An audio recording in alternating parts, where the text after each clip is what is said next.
Assalamualaikum warahmatullahi wabarakatuh.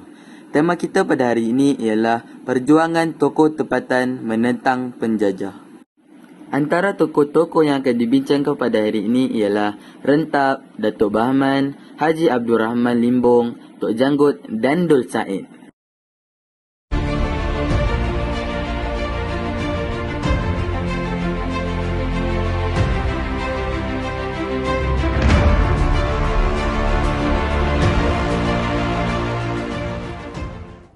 Kuala Lumpur 31 hari bulan Ogos tahun 50. Merdeka! Merdeka! Merdeka! Merdeka! Merdeka! Merdeka! Merdeka! Tokoh yang pertama ialah Rentap di Bumi Kenyalang. Rentap merupakan ketua kaum Iban dan beliau juga digelar sebagai Raja Darat. Tentangan bermula apabila James Brooke menganggap orang Iban sebagai lanun dan menghapuskan pertempatan mereka. Keadaan semakin teruk apabila James Brooke mendirikan kubu di Nanggas Kerang untuk mengawasi orang Iban. Rentap berjaya menyerang kubu James Brooke lalu membina kubu di Bukit Saduk. Pertempuran yang sengit berlaku antara James Brooke dan Rentap. Malangnya, Rentap tewas lalu berundur ke Sungai Entabai.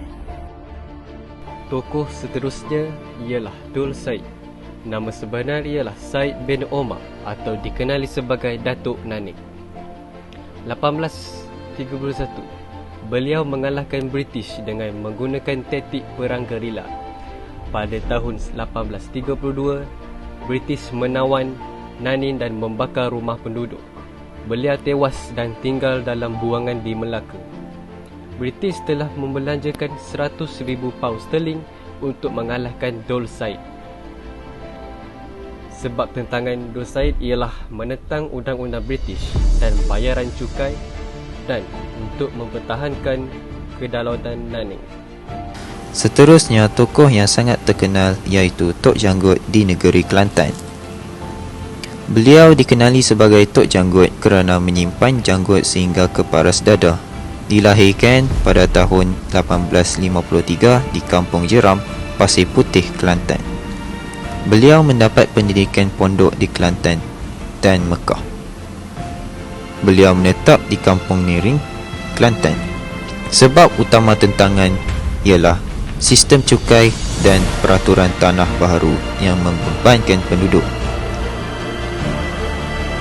Pada tahun 1919, beliau melancarkan serangan ke atas Pasir Putih, menyebabkan pihak British bertindak menyerang semula Tok Janggut yang berkubur di Kampung Saring, menyebabkan Tok Janggut terkorban dalam pertempuran itu.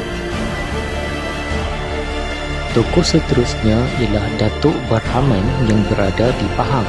Nama sebenar beliau ialah Abdul Rahman bin Tuanku Imam Noh. Beliau juga dikenali sebagai orang kaya Datuk Setia Perkasa. Beliau merupakan pembesar di Temerloh. Sebab-sebab penentangannya yang pertama ialah pelucutan jawatan sebagai pembesar dan kehilangan hak untuk mengutip cukai. Pada tahun 1891, beliau telah menyerang balai polis dan mengawal kembali Lubuk Terua dengan bantuan Tok Gajah dan anaknya Mat Kilau. 3 tahun kemudian, pada tahun 1894, beliau telah menawan Kuala Tembeling dan Jeram Ampai. Beliau mengundur ke Kelantan dan mendapat perlindungan di Chiang Mai, Thailand. Tokoh seterusnya ialah Haji Abdul Rahman Limbong.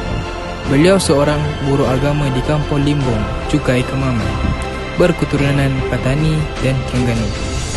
Antara sebab beliau menentang British kerana penguatkuasaan undang-undang binatang buas, peraturan tanah baharu dan pas kebenaran aktiviti pertanian. Pada 1922, British menangkap 43 orang petani. Beliau membela petani dan didakwa. Beliau bertindak sebagai peguam di Kuala Telemong untuk membela para petani tersebut. British kalah dalam perbicaraan ini. 1000 petani menyerang dan menduduki balai polis dan bangunan kerajaan di Kuala Berang. British telah melancarkan serangan dan menangkap Haji Abdul Rahman Limbong dan dijatuhi hukuman buang negeri ke Mekah.